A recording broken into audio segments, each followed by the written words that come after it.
بسم اللہ الرحمن الرحیم۔ ناظرین السلام علیکم ورحمۃ اللہ۔ ناظرین، آج ہم حضرت ابو سعید مبارک مخزومی رحمۃ اللہ تعالیٰ علیہ آپ کے متعلق گفتگو کریں گے۔ ناظرین، حضرت ابو سعید مبارک مخزومی رحمۃ اللہ تعالیٰ علیہ 12 رجب 403 ہجری میں پیدا ہوئے اور آپ حضور سیدنا غوث الاعظم شیخ عبد القادر جیلانی رضی اللہ تعالیٰ عنہ کے پیر و مرشد تھے۔ آپ کا نام مبارک، کنیت ابو سعید اور ابو یوسف، والد کا نام علی بن حسین مخزومی ہے۔ مخزومی بغداد کے ایک محلہ کا نام ہے، اسی وجہ سے آپ مخزومی مشہور ہوئے۔ اپنے زمانے کے سلطان الاولیاء برہان الاصفیاء تھے۔ ناظرین، شیخ ابو الحسن علی حلمکاری کے نامور خلیفہ ہیں اور مذہباً حنبلی تھے۔ حضور غوث پاک فرماتے ہیں کہ میں 11 سال تک ایک برج میں عبادت الہی میں مصروف تھا، یہاں تک کہ میں نے طے کر لیا کہ اس وقت تک کچھ نہ کھاؤں پیوں گا جب تک اللہ نہ کھلائے۔ اس طرح 40 روز تک کچھ نہ کھایا نہ پیا۔ 40 دن کے بعد ایک شخص آیا اور کچھ کھانا میرے سامنے رکھ کر چلا گیا۔ قریب تھا کہ میرا نفس شدت بھوک سے کھانے پر گر پڑے۔ میں نے کہا، قسم ہے رب ذوالجلال کی، جو عہد میں نے اللہ تعالیٰ سے باندھا ہے اس سے نہیں پھروں گا۔ اس کے بعد میں نے باطن سے کسی شخص کی آواز سنی جو الجوع الجوع کہتا تھا۔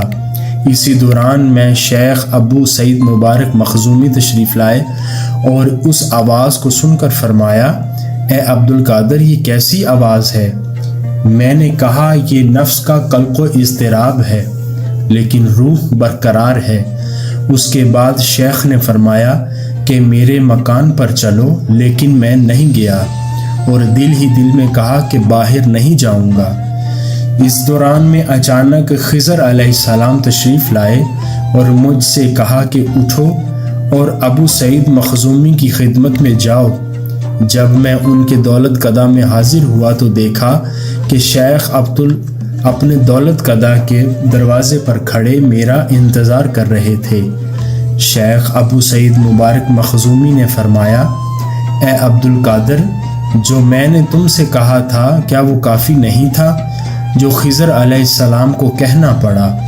اس کے بعد پھر شیخ ابو سعید مبارک مخزومی مجھے اپنے مکان کے اندر لے گئے، کھانا مہیا کیا اور لقمہ میرے منہ میں رکھا، یہاں تک کہ میں آسودہ ہو گیا۔ اس کے بعد مجھے خرقہ پہنایا اور پھر میں ان کی صحبت میں رہنے لگا۔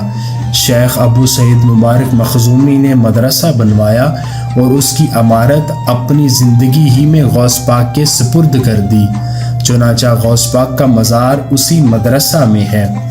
آپ کی وفات 27 شعبان المعظم 513 ہجری بروز جمعرات کو 106 سال یا 110 سال کی عمر میں اس جہان فانی سے رخصت ہوئے۔